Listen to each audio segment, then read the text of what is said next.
Welcome back to another video of Art of the Outdoors. Just today I picked up this boat motor from an online auction. Now I paid a whole $13 for this after fees and taxes.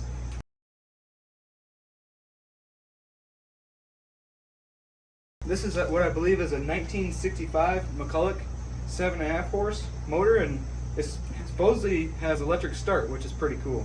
It seems to roll over and the throttle moves. The gear shifter is here, and there's where you plug in a battery for the electric starter. Now overall everything seems real complete. The propeller is in good shape and turns free. Now I'm going to open this hood up for the first time and see what it looks like. Woo-wee! Got a good old mouse nest in here. Hopefully no lively ones, that's why we got the cat in the basement. One of the first things I'll do is clean this up and get the mouse nest out of here, but you can look, this motor is actually in pretty good shape. Here's the electric start motor. Now this can dual function as an electric starter and a generator. While you're running it, it can charge a 12-volt battery. And here's the stop button, and then you can start it with the button on the end of the tiller. I think I'm going to clean this up some and see if it has any spark. When I did some reading on this motor, it's supposed to have the bail-o-matic feature, which is a feature of the 1950s like Scott Atwater, where this pipe right here, you can hook a tube up to it and put it in your boat, and it will pump any water out of the bottom of your boat. Alrighty.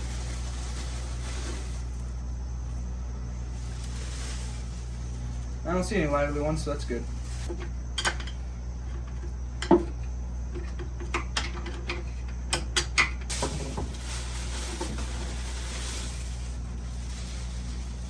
Well, I'll go ahead and use the shop vac to get the rest of the mouse nest remnants out of here.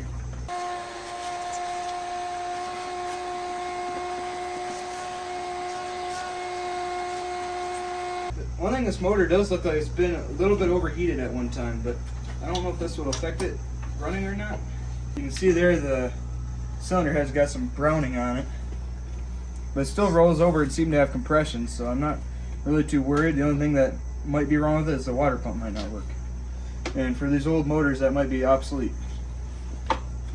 Definitely got compression. I think the next thing I'll do is pop these spark plugs out and see if we have any spark or what's going on with that.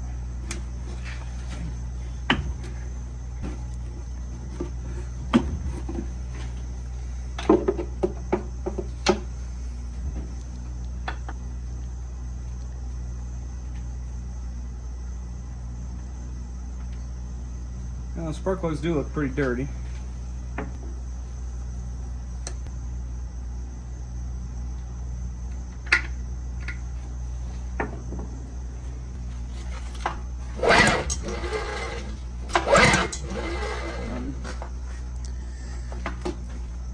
Well, I don't see any spark through the spark plug, so I think the next thing I'm going to do is try cleaning them.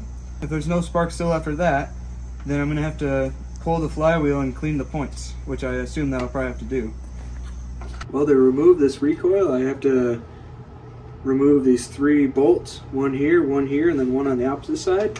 And then I have to unscrew these 2 nuts on the top, and then the hot wire for the starter.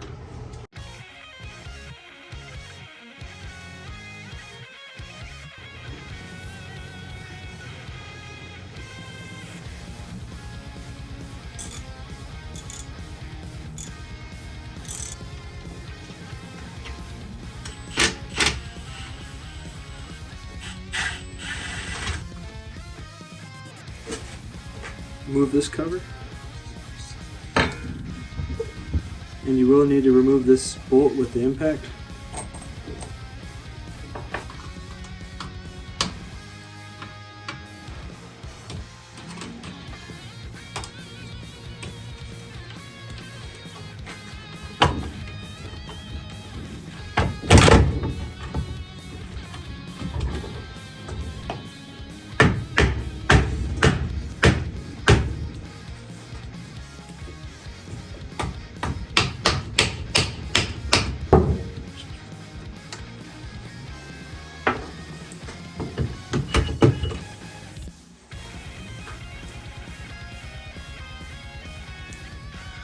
The coils look pretty good and everything seems complete.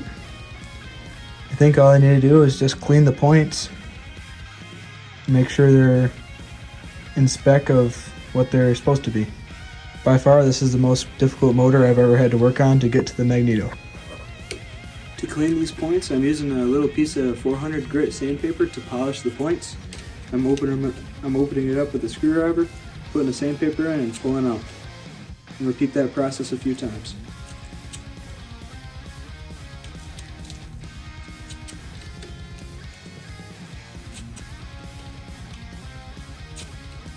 I also would recommend using a points file.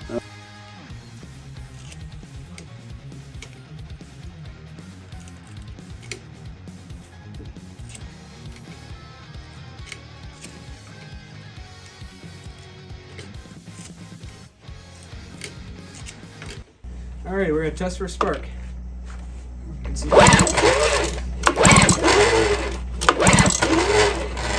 Alrighty, sweet. There's a little points clean job and we got good spark back. I think I might get some new spark plug for these and we'll see if I can get this running within the week.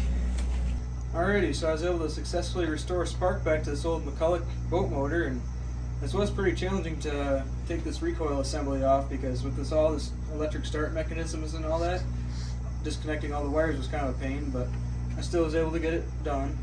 As you see in the video, I had good spark, and I'll probably end up picking up some new spark plugs from the auto parts store soon if I can get this running. It's 20 degrees here in Michigan, so I can't fill up a barrel of water to see if this thing will run or not, so I think I'll conclude this video here. It looks like it's an old Mercury style gas fitting, which I should have a few of those, so I might be able to see if I can put some gas in this next week if it gets warmer. I think she's ready to rip. We'll see how clean that carburetor is and if it pumps any water. Overall, I'm pretty pleased with this motor. It's definitely a unique little motor. Should be functional, and once I get it all fixed up in the springtime, I think I'll see if I can throw it for sale. Well, thanks for watching, and please like and subscribe.